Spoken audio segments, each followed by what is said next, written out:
हरे कृष्ण नमस्कार बंधुगण गप माध्यम सुशिक्षा प्रदान करुवा चैनल अनंत भक्ति सुधार मु अनंत कृष्ण दास आसतु आज शुणा जे साधुंकर वाक्य पालन करिले मोर कौन लाभ हुए। आसतु ए विषय गपटे सुंदर कहानीटे शुणा। जड़े साधु गोटे ग्राम 7 दिन भागवत अधिवेशन करिले। 7 दिन भागवत समाप्त परे शेष दिन समस्त को कहले बाबा 7 दिन तो भागवत श्रवण करिल आउ संपूर्ण फल पाइबा को हेले आपण मानकु किछि दक्षिणा प्रदान करिया पड़िबो। समस्त कहले ठीक अछि बाबा। किए टंका पैसा डाली चाउल आनी पहुँचेले बाबा पाखे। बाबा कहले ना ना ना ना ना से सब दक्षिणार मोर प्रयोजन ना। तेरे बाबा कौन दक्षिणा देबू बाबा।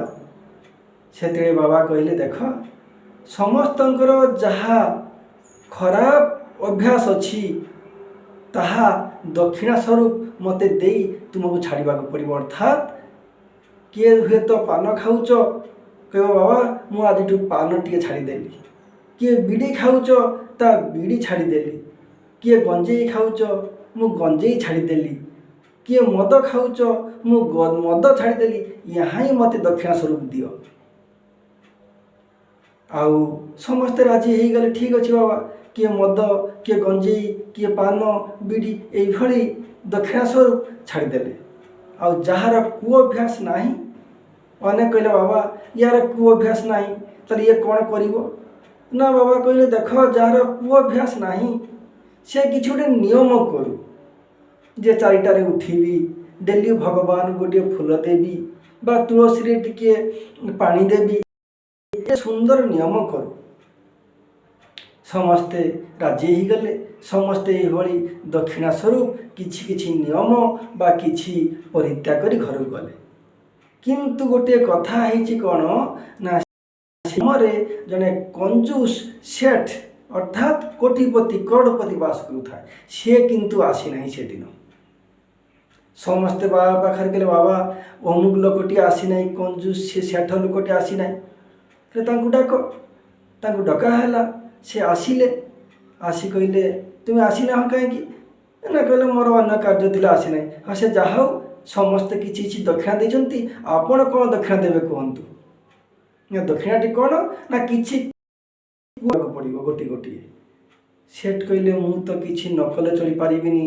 मद माछ मांस पान बीड़ी न खाइले रही पारिबिनी छाड़बी कि भली। कहले बाबा आउ किछि नियम अछि कि ना के जदि न छाड़ी पारिबो दक्षिणा स्वरूप किछि गोटे नियम नबाक पड़िबो।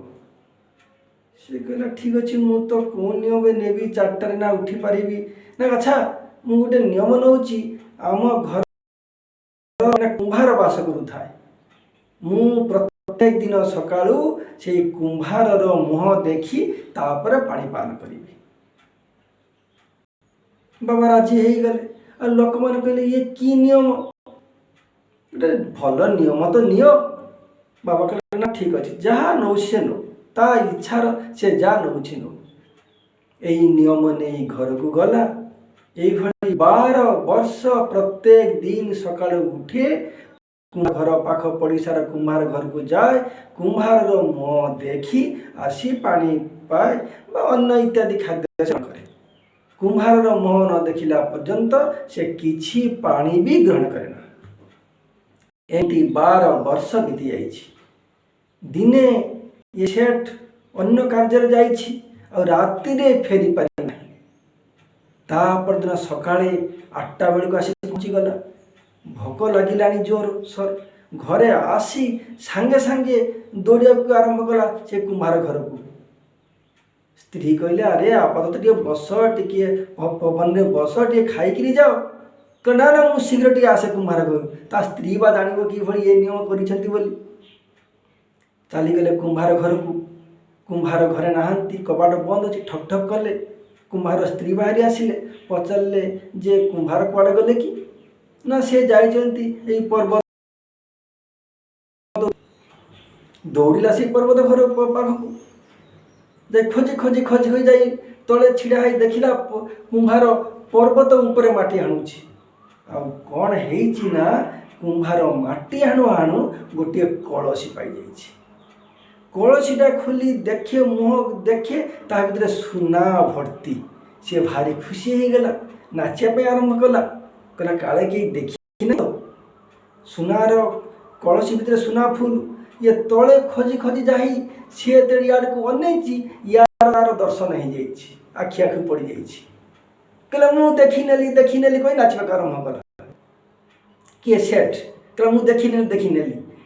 ଆଉ ଯିଏ ସୁନା କଳସୀ ପାଇଥିଲା, ସୁନାର ଭର୍ତ୍ତି କଳସୀ, କହିଲା ହାୟ ସର୍ବନାଶ, ମୋର ଇଏ ସବୁ ଦେଖିନେଛି। କହିଲା ଭାଇ ତମେ ସେଠି ତଳେ ଥାଅ, ମୁଁ ଗଲା ପର୍ଯ୍ୟନ୍ତ ତ ଆପାତତଃ ଅପେକ୍ଷା କର, ମୁଁ ଯାଏ।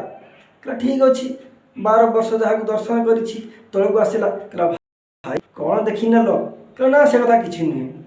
ସିଏ ଭାବିଲା ଯେ ଏଇ ସୁନାର କଳସୀ ଦେଖିଛି। କହିଲା ଭାଇ ତୁମେ ଚିନ୍ତା କର ନାହିଁ, ଏଇ ସୁନାର କଳସୀ ଭର୍ତ୍ତି ସୁନା, ଆଉ ତୁମ ଅଧେ ମୋର ଅଧେ।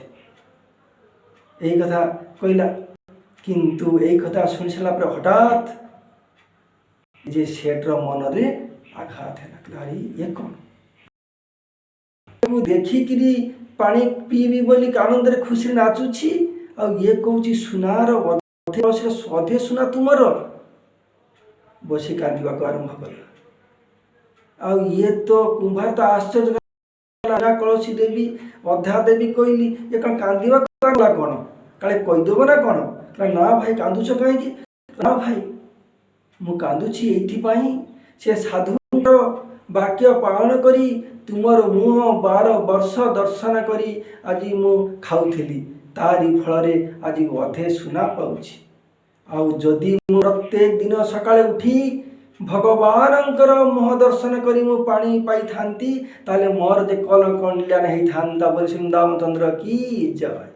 ଗୌର ଗୋବିନ୍ଦ লীলা শুনিতে গল এছিলা, তাহাতে না হইল মোর চিত, তাহাতে না হইল মোর চিত।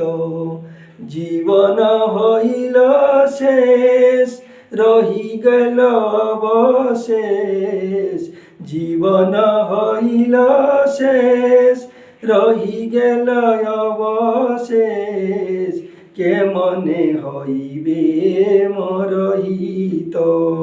बोले बृंदावनचंद्र की जय। गौर गोविंदंकर मुह दर्शन करी प्रत्येक दिन सकाल दर्शन करवा उचित। आमर दिन आरंभ हो गौर गोविंद भगवानंकर गुरुंकर मुह दर्शन करी तांकर गुणगान करी दिनटा आरंभ हो। आ दिनटा तमाम मध्य गौर गोविंदंकर लीलारे कटू। आउ शेष शुला बेले मध्य गोविंदंकर भगवानंकर मुख दर्शन करी आमर दिनटी शेष हो। यही भगवान को पारे प्रार्थना, ताहाले आमर मंगल हब, कल्याण हब, आमे आमर हित हब। आमे प्रत्येक दिन आरंभ हो भगवान को नाम रे, दिन शेष हो भगवान नाम रे, आउ दिन मझिरे मध्य भगवान को नाम विधि थाउ। अतएव आमे एइभଳି भाव जीवन यापन कले साधुंकर कथावान वाक्य पालन करी तार दे लाभ हुए। तांकरी कथा को भल भाव रे साधुगुण रे विचार करी मानले आमर जे कौन कल्याण कही हब न हब ता कही हब नहीं। बोले बृंदावनचंद्र की जय। हरे कृष्ण। भगवान आम मानकर कल्याण करंतु। यहाँ भगवान पाखरे प्रार्थना। हरे कृष्ण।